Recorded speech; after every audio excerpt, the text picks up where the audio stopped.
del déglu del xool Feeling Dakar site bi lay jox information yu leer Feeling Dakar yaa ngi Feeling Dakar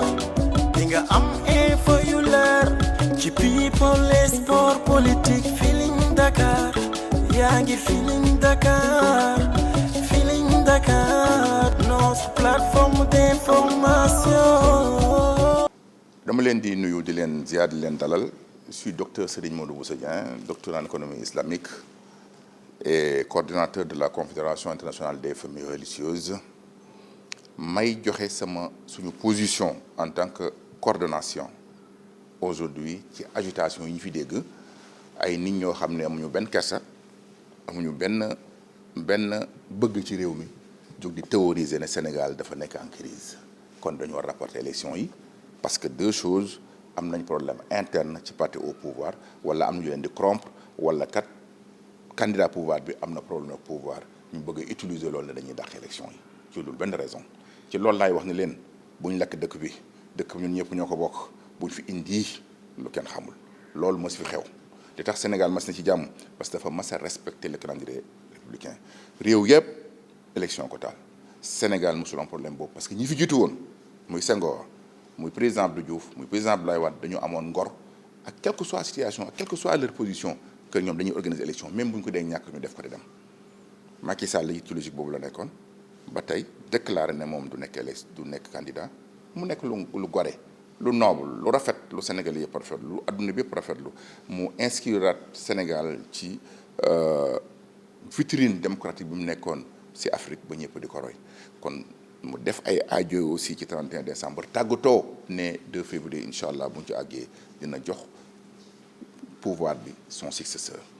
kon bu demee ba ci biir am na ñu tekkiwul dara jóg animé par leur propre intérêt ak ñu leen di xam ba ci suuf di leen wax ne nañ théoriser report des élections pour que mu nekk opinion ñooñu dañ leen war a poursuivre pour trouble à l'ordre public ku ne xam na ne Amadou Ba bi fii incarné continuité ce n'est pas un bon candidat continuité Macky Sall du lu baax Macky Sall def na fi lu baax mais li mu fi def ci lu bon a ëpp su fekkee ne Amadou Ba moo fi continuer kii yam ku ne xam ne Amadou Ba baaxul mais Macky Sall moo ko tànn Amadou Ba baaxul guddi baaxul bëccëg mais nag dañ ko tànn kon suñu demee ba ci biir ba daanu ci seen propre jeu parce que fiche yëpp tour moo ci nekk on ne peut pas changer candidat loolu warul tax ñu dàq élection du dëgg du yoon nation sénégalaise moo ëpp solo diw wala ku mën doon te Karim Wade mon frère et ami certes il n'est pas candidat mais s'il n'est pas candidat aussi le calendrier républicain est plus important que Karim Wade est plus important que Idriss Seck est plus important que Ousmane Sonko est plus important que Amadou Ba on doit respecter le calendrier républicain pour que Sénégal na ci jàmm su fekkee ne crise d'institution bi ñuy wax du dëgg ñiy wax crise institution am na yëpp ñoom ñëpp ñu ngi toog jaaxaan ci seen kawlal taal climatiseur ne Sénégal dafa am crise institutionnelle su ko amoon duñ ko tal de nañ xool réew yu amul jàmm ñoo ñam ca 24 heures kon dinañ xam ne loolu jàmm ko gën kon ñoom ñu toog di taal ak xam naan nañ dàq élection yi parce que ñu ne ci jàmm rek kon nañ gàdd jàmm jooju nañ tenir élection yi à l'heure te xam ne raison bu tee ñu tenir élection yi amu fi parce que su fekkee ne dafa am ay magistrat yoo xam dañ leen tuuma ci la toll on est dans une étape d'accusation simplement accusation l'accusé est toujours innocent ñi ngi ci tolluwaayu tuuma li fekk ab tribunal wéralu ko bañ daan ko définitivement tuuma rek la ñu tuumaal ay nit mais la responsabilité pénale est individuelle ñooñuy tuumaal ñoom dinañ tontu ci li ñu leen tuumaal est-ce que tuumaal ñaari magistrat daa tax ñu ne non dañuy dàq élection yi parce que kat conseil constitutionnel composé de 7 sages am na ci 2 sages yoo xam dañ leen tuumaal dégg naa ñu neen ñuy tenter théoriser parce que Rose Wardini am na nee nañ xaw ma kuy Rose Wardini ci àddina am na nationalité leneen diw am na ko waa léegi et après conseil bi moom li mu waroon def mooy xool ci déclaration de bonne foi yi ñu def xool na ko il n'est pas obligé mu dem seeti ba mu def des ko am recours ñëw ne ko non na xool comme ni ñu def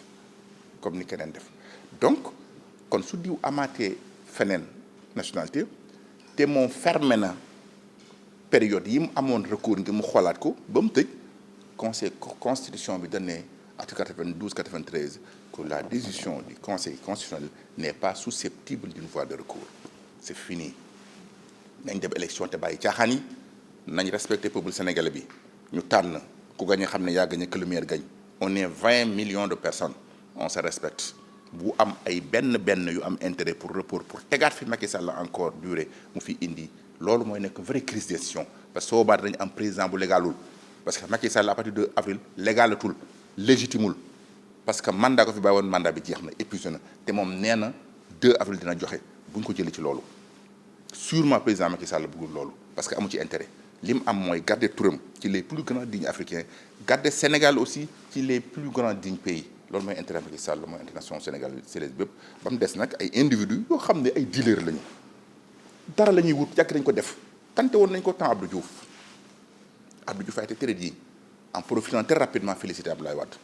tante woon nañ ko temps Abdoulaye Wade ne ko noo defal nangam jàppal Macky Sall nañ def nangam président Abdoulaye Wade gaaw rapidement félicité Macky Sall pour rek toujours garder le Sénégal en tant que pays et en tant que nation.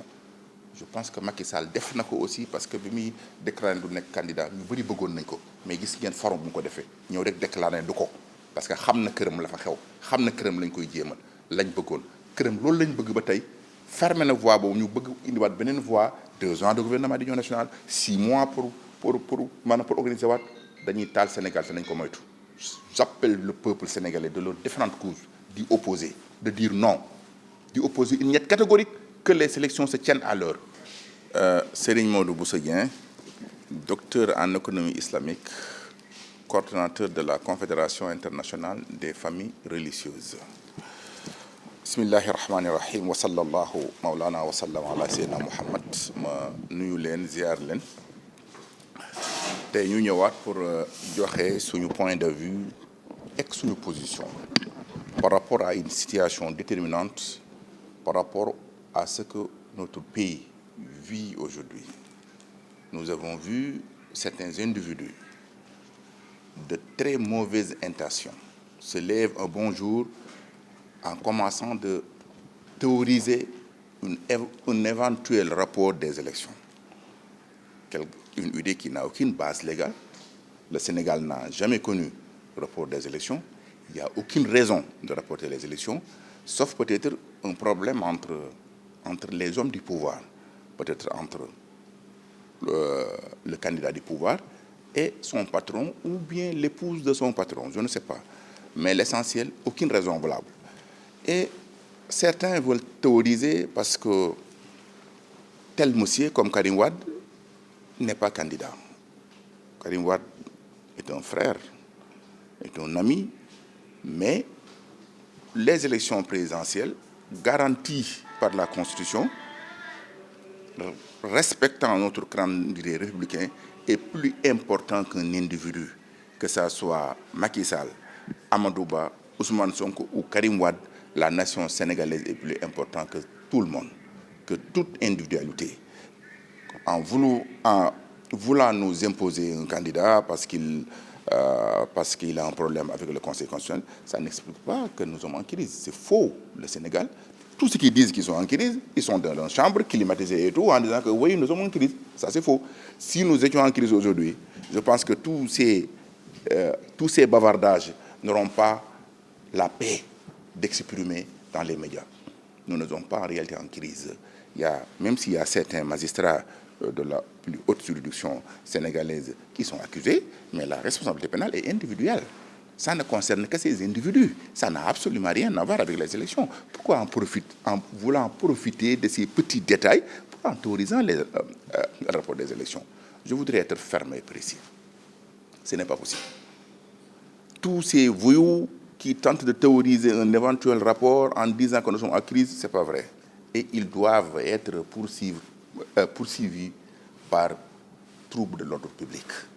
Nous n'accepterons jamais, au plus grand jamais, qu'on rapporte des élections parce que tel monsieur n'est pas parmi, ou tel monsieur aussi, il a nationalité française ou nationalité américaine. Et après, le conseil, la décision du conseil n'est pas susceptible d'un report, d'un recours, d'une voie de recours. C'est fini. C'est fini. Ce n'est pas la peine de dire que telle madame ou tel candidat ou tel monsieur, il a ou elle a telle nationalité. Ce n'est pas important. L'essentiel, chaque élection, il y aura des gens qui ne font pas parmi. Le Conseil constitutionnel est la plus haute juridiction en matière constitutionnelle de ce pays. Il a arrêté un nombre de candidats. Sa décision n'est pas susceptible d'une voie de recours. C'est fini. J'appelle le président de la République, Macky Sall, qu'il soit responsable. Il a fait ses audios le 31 décembre passé, qu'il respecte sa parole. Il a été très digne quand il a dit très clairement qu'il ne sera pas candidat. Il ne doit pas accepter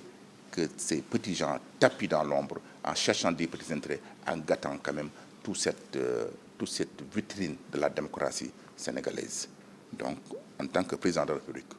qu'il soit sérieux et ferme, mais aussi objectif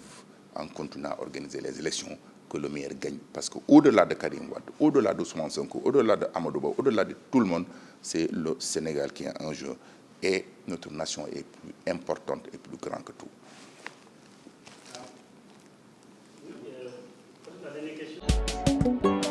Del déglu del xool Feeling Dakar site bi lay jox information yu leer Feeling Dakar yaa ngi Feeling Dakar di nga am info yu leer